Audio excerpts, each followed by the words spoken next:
আমাদের সমাজে অনেকেই মুমিন বলে দাবি করে, কিন্তু আসলে তারা প্রকৃত মুমিন না। এরকম দাবি করে কি করে না? বলে যে আমি মুমিন, আমি আল্লাহওয়ালা ব্যক্তি, এরকম করে, কিন্তু তারা যে মুমিন না। আল্লাহ রাব্বুল আলামিন এটা পবিত্র কুরআনুল কারীমের সূরাতুল বাকারার ৮ নম্বর আয়াতে কারিমার মধ্যে আল্লাহ তাআলা বলছেন, আল্লাহ রাব্বুল আলামিন বলেন, ওয়ামিনান নাসি মান ইয়াকুলু আমান্না বিল্লাহি ওয়া বিল ইয়াউমিল আখিরি ওয়া মা হুম বিমুমিনিন।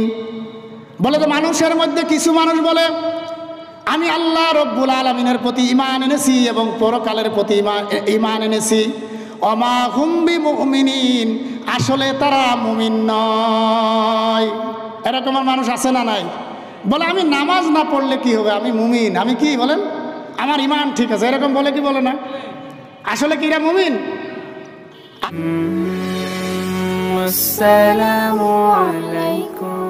আল্লাহ রাব্বুল আলামিন আমাদের সমাজ ব্যবস্থা, আমাদের মধ্যে কার দিলের কি হালাত, এটা আল্লাহ রাব্বুল আলামিন পবিত্র কুরআনুল কারীমের মধ্যে বর্ণনা করছেন কি করেন নাই? করছেন কি করেন নাই?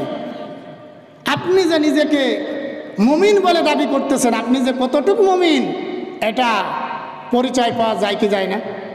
নিজেকে তো মুমিন বলে দাবি করে, কিন্তু আসলে যে সে কতটা মুমিন এটা আল্লাহ রাব্বুল আলামিন পবিত্র কুরআনুল কারীমের মধ্যে কি করছেন? বর্ণনা করছেন। এরা বলে যে আমি মুমিন। এরা যখন মুসলমানদের সাথে, মুমিনদের সাথে যখন একত্রিত হয় তখন বলে যে আমরা তো তোমাদের সাথে আছি, এরকম বলে কি বলে না? আবার যখন শত্রুদের সাথে মিলিত হয় তখন বলে যে না, আমরা তোমাদের সাথে আছি, আমরা তো মুমিনদের সাথে উপহাস করতেছি মাত্র। ঠিক কিনা বলেন? সূরাতুল বাকারার 14 নম্বর আয়াতে কারিমার মধ্যে আল্লাহ তাআলা এই কথাটাই বলছেন। আল্লাহ রাব্বুল আলামিন বলেন, ওয়াইজ লাকুল্লাযীনা আমানু ক্বালু আমান্না, বলে যে যখন তারা মুমিনদের সাথে একত্রিত হয় বলে যে ক্বালু আমান্না, আমরা ঈমান এনেছি আল্লাহর পরে। কার উপর বলেন? বলে যে আমরা আল্লাহর উপর ঈমান এনেছি। ওয়াইযা খলাউ ইলা শায়াতিনিহিম ক্বালু ইন্না মাআকুম, আর যখন তারা কাফেরদের সাথে মিলিত হয় বলে যে আমরা তো তোমাদের সাথেই রয়েছি। এরকম বলে যে আমরা তো তোমাদের সাথেই রয়েছি। বলে যে আমরা তো তাদের সাথে উপহাস করতেছি মাত্র। কি করতেছি? আমরা তো তাদের সাথে উপহাস করতেছি মাত্র। সুতরাং এরা মুমিন না, এরা হলো ধোঁকাবাজ। এরা কি বলেন? এরা হলো ধোঁকাবাজ। এদেরকে চিনে নিতে হবে। এরা কি করে? আল্লাহ রাব্বুল আলামিন আবার পবিত্র কুরআনুল কারীমে সূরাতুল বাকারার 9 নম্বর আয়াতে কারিমার মধ্যে আল্লাহ তাআলা এরা যে ধোঁকা দিচ্ছে এদের কথা আবার বর্ণনা করছেন। আল্লাহ রাব্বুল আলামিন বলেন, ইউখাদিউনাল্লাহা ওয়াল্লাযীনা আমানু ওয়া মা ইয়াখদাউনা ইল্লা আনফুসাহুম ওয়া মা ইয়াশুরুন। আল্লাহ রাব্বুল আলামিন বলেন, তারা আল্লাহ রাব্বুল আলামিন এবং ঈমানদারদের সাথে ধোঁকা দিয়েছে। কাদের সাথে বলেন? তারা আল্লাহ রাব্বুল আলামিন এবং ঈমানদারদেরকে ধোঁকা দিয়েছে। ওয়া মা ইয়াখদাউনা ইল্লা আনফুসাহুম ওয়া মা ইয়াশুরুন, বলে যে না না না, তারা আল্লাহ রাব্বুল আলামিন এবং ঈমানদারদেরকে ধোঁকা দেয় নাই, তারা নিজেরাই নিজেদেরকে ধোঁকা দিয়েছে, কিন্তু তারা উপলব্ধি করতেছে না। ঠিক কিনা বলেন?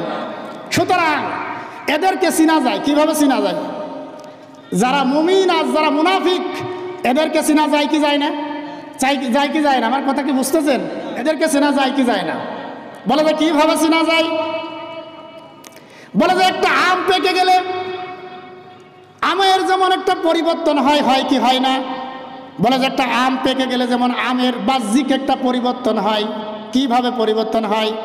বলে যে আমের কালার পরিবর্তন হয়ে যায়, আমের সুগন্ধি চতুর্দিকে ছড়িয়ে পড়ে। ঠিক কিনা বলেন? বলে যারা মুমিন, যাদের ভিতর ঈমান এসে যায়, যারা ঈমান আনে, বলে যে তাদের ভিতরে এরকম বাহ্যিক আকৃতির, আকার আকৃতির এরকম পরিবর্তন এসে যায়। ঠিক কিনা বলেন? বলে যে কিভাবে পরিবর্তন এসে যায়? বলে যে তাদেরকে দেখলেই চেনা যায়, তাদের চেহারার দিকে তাকালে আল্লাহ রাব্বুল আলামিনের কথা স্মরণ হয়ে যায়। কি হয়ে যায় বলেন? স্মরণ হয়ে যায়। বলে যে একজন মুমিনের তার ভিতরে যখন ঈমান এসে যায় কিভাবে পরিবর্তন হয়?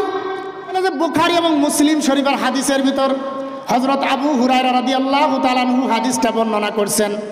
ক্বালা রাসূলুল্লাহ সাল্লাল্লাহু আলাইহি ওয়াসাল্লাম, লা ইয়াজুনুজ জানি হিনা ইয়াজুনি ওয়া হুয়া মুমিনুন, লা ইয়াশরাবুল খামরা হিনা ইয়াশরাবুহা ওয়া হুয়া মুমিনুন, লা ইয়াসরিকু হিনা ইয়াসরিকু ওয়া হুয়া মুমিনুন, লা ইয়ামতাহিবুহা নুহবাতান ইয়ারফাউন নাসু ইলাইহি ফিহা আবসারাহুম হিনা ইয়ামতাহিবুহা ওয়া হুয়া মুমিনুন।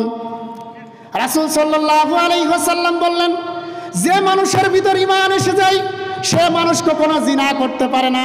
যে মানুষের ভিতরে ঈমান এসে যায় সে মানুষ কখনো মদ পান করতে পারে না, সে মানুষ কখনো গাঁজা খেতে পারে না, সে মানুষ কখনো ধূমপান করতে পারে না, সে মানুষ কখনো ফেন্সিডিল খেতে পারে না।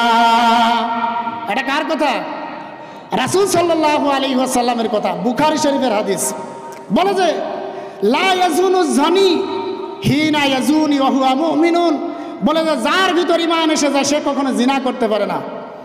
বলে যে যার ভিতর ঈমান এসে যায় লা ইয়াশরাবুল খামরা হিনা ইয়াশরাবুহা ওয়া হুয়া মুমিনুন, যার ভিতর ঈমান এসে যায় সে কখনো মদ পান করতে পারে না, সে কখনো ইয়াবা খেতে পারে না, সে কখনো ফেন্সিডিল খেতে পারে না, সে কখনো ধূমপান করতে পারে না, সে কোনো নিষাদার জাতীয় দ্রব্য সে পান করতে পারে না। এটা কার কথা? রাসূলের কথা। সুতরাং আপনি ঈমানদার বলে দাবিও করবেন, আবার ধূমপান করবেন, মদ পান করবেন, গাঁজা খাবেন, বলবেন যে অনেক পীরের মুরিদ আছে গাঁজা খাই। ঠিক কিনা বলেন? ঠিক কিনা বলেন? বলে যে আমরা সিদ্ধি হয়ে গেছি। কি হয়ে গেছি? সিদ্ধি লাভ করছি। আবার বললাম কি বললেন? লা ইয়াসরিকু হিনা ইয়াসরিকু হুয়া মুমিনুন, বলে যে যার ভিতর ঈমান এসে যায় সে কখনো চুরি করতে পারে না। কি করতে পারে না বলেন? সে কখনো চুরি করতে পারে না, মিথ্যা কথা বলতে পারে না, চগলখুরি করতে পারে না। অর্থাৎ যার ভিতর ঈমানের ঝামেলা সেই মিথ্যা কথা বলে, সেই জনগণের টাকা আত্মসাৎ করে সেই জনগণকে ধোঁকা দেয়। ঠিক কিনা বলেন? আবার ঈমানদার বলে দাবি করে, এ করে কি করে না। সুতরাং ঈমানদারদেরকে দেখলেই চেনা যায়। ঠিক কিনা? ঈমানদারদেরকে চেহারার দিকে তাকালে আল্লাহর কথা স্মরণ হয়। কার কথা স্মরণ হয় বলেন? আল্লাহর কথা স্মরণ হয়।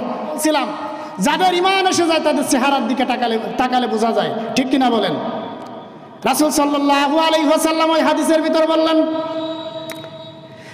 লা ইয়ানতাহিবু নুহবাতান ইয়ারফাউন নাসু ইলাইহি ফিহা আবসারাহুম হিনা ইয়ানতাহিবুহা ওয়া হুয়া মুমিনুন, বলে যে যার ভিতর ঈমান এসে যায় সে কখনো জনসম্মুখে মানুষের সামনে ছিনতাই করতে পারে না। কি করতে পারে না? ছিনতাই করতে পারে না। সে কখনো মানুষের মুখে হাত দিতে পারে না, সে কখনো মানুষকে কটু বাক্য দিয়ে গালিগালাজ দিতে পারে না, সে কোনো মুসলমানকে হাত করে কথা বলতে পারে না, সে কোনো মুসলমানকে আলেম ওলামাকে গালি দিতে পারে না, সে কোনো মাদ্রাসার ছাত্রদেরকে দেখলে টিটকারা মারতে পারে না। ঠিক কিনা বলেন? বোঝা যায় যারা হুজুরদের দেখলে গালি দেয়, মুসলমানের সন্তান হুজুর দেখলে গায়ের ভিতরে চলে যায়, হুজুরদেরকে গালি দেয়, মাদ্রাসার ছাত্রদের দেখলে টিটকারা মারে, নিঃসন্দেহে জেনে নেবেন ওর ভিতর ঈমান বলে কিছু নাই। ঠিক কিনা বলেন? সুতরাং যে মুমিন সে কখনো জনসম্মুখে মানুষের সামনে ছিনতাই করতে পারে না, কোন মুসলমানকে গালি দিতে পারে না। কারণ মুসলমানকে গালি দেওয়া হলো ফাসিকি, শিবাবুল মুসলিমু ফুসুকুন, মুসলমানদেরকে গালি দেওয়া হলো ফাসিকি, পাপাচার, ওয়া কিতালুহু কুফরুন, এবং কোন মুসলমানকে হত্যা করা হলো কুফরি। সুতরাং আমাদের সমাজের রাষ্ট্রে এক দল আর এক দলের সাথে একত্রিত হয়ে এই রকমের খুন খারাপি করে কি করে না? বিশেষ করে ভিলেজ পলিটিক্সের ভিতরে এরকম দেখা যায় কি যায় না? জানে রাখবেন, আপনার সমাজ আপনার দলকে জয়যুক্ত করার জন্য যদি কোনো মুসলমানের রক্ত আপনি ঝরান, নিঃসন্দেহে আপনি কুফরি করছেন, এর ভিতরে কোনো ভুল নেই। কি নাই বলেন? কোনো ভুল নেই।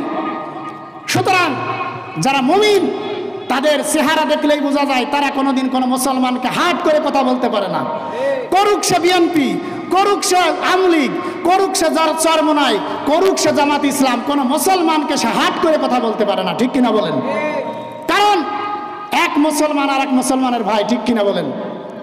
মুমিনের ডিসক্রিপশন বর্ণনা দিয়েছেন মুসলমান কারা, মান সালিমাল মুসলিমুনা মিন লিসানিহি ওয়া ইয়াদি, বলে যে তুমি ততক্ষণ পর্যন্ত প্রকৃত মুসলমান হতে পারবে না যতক্ষণ পর্যন্ত তোমার জবান, তোমার হাত থেকে অপর মুসলমান নিরাপদ না থাকবে। ঠিক কিনা বলেন? সুতরাং মুসলমান তুমি তখনই হবা যখন তোমার জবান থেকে আরেক মুসলমান কষ্ট পাবে না, তোমার হাত থেকে আরেক মুসলমান কষ্ট পাবে না, তোমার কাছ মাধ্যমে আরেক মুসলমান অত্যাচারিত হবে না, ততক্ষণ পর্যন্ত তুমি মুমিন হতে পারবে না। ঠিক কিনা বলেন? মুমিন হতে গেলে আপনাকে আপনার জবান, আপনার হাত থেকে অপর মুসলমান নিরাপদ থাকতে হবে। ঠিক কিনা? সুতরাং মুসলমান দাবি করবেন, প্রতিবেশীর উপর জুলুম করবেন, মুসলমান দাবি করবেন, প্রতিবেশীর উপর অত্যাচার করবেন, জমি জমা নিয়ে, জায়গা জমি নিয়ে, আপনি মুসলমান না। ঠিক কিনা বলেন? মুসলমান হতে গেলে অবশ্যই আপনাকে আর এক মুসলমানকে কষ্ট দেওয়া যাবে না। ঠিক কিনা? এই জন্য মুমিন হতে গেলে আপনাকে আল্লাহ তাআলার উপর পরিপূর্ণ ঈমান আনতে হবে। আর যার পরিপূর্ণ ঈমান আল্লাহ তাআলার উপর এসে যায়, কোনোদিন সে মুসলমানকে কষ্ট দিতে পারে না। ঠিক কিনা? অনেকেই মুমিন বলে দাবি করে, অথচ তার ভিতরে কোনো পরিবর্তন নাই, তার চেহারার পরিবর্তন নাই। যে মুমিন বলে দাবি করে, চেহারার পরিবর্তন নাই।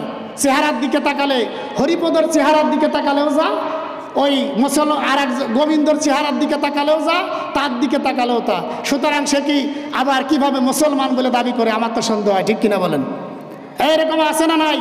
বাংলাদেশে এরকম পীর দাবি করে। আমি কোনো দলকে হাট করে বলতেছি না, বাংলাদেশের পীর বলে দাবি করে, ইমানের কথা কয়, লক্ষ লক্ষ মানুষ তাদের দরবারে যায়, অথচ সেই পীরের এখন বাহ্যিক আকৃতির কোনো পরিবর্তন হয়নি। ঠিক কিনা বলেন? ঠিক কিনা? আমি যদি ঠিক হয় সাড়া দিয়েন। এরকম নিজেকে মুমিন বলে দাবি করে, তাদের দরবারে লাখ লাখ মানুষ যায়, মুখে নাই দাড়ি, গুন্ডাদের মতো কালো চশমা পরে কি পরে না? পরে কি পরে না? আমি কি মিথ্যা কথা বলতেছি নাকি? সুতরাং যারা এদের দরবারে যায়, আমি মনে করি নির্বোধ হলো তারা। ঠিক কিনা? কারণ কোনোদিন কোনো মুমিনকে দেখলেই আল্লাহর কথা স্মরণ হয়। ঠিক কিনা বলেন? এই জাতীয় পীরদের দেখলে তো আল্লাহর কথা স্মরণ হয় না। অনেক পীরের গায়ে আছে এরকম সালাদ চট, তারপরে আছে মাথায় আছে এরকম জট, আছে না নাই? এদের দরবারে গেলে কি আল্লাহর কথা স্মরণ হয়? আবার এরা বলে মানুষের কলম নড়ায় দেয়। ঠিক কিনা? এরা এক নম্বরে ধোঁকাবাজ। এরা কি বলেন? এক নম্বরে ধোঁকাবাজ। এদের থেকে সাবধান থাকবেন। এরা হলো ঈমান হরণ করতেছে। কি করতেছে বলেন? ঈমান হরণ করতেছে। কিছু বুকা মুসলমান এদের দরবারে যায়। ঠিক কিনা বলেন? আমি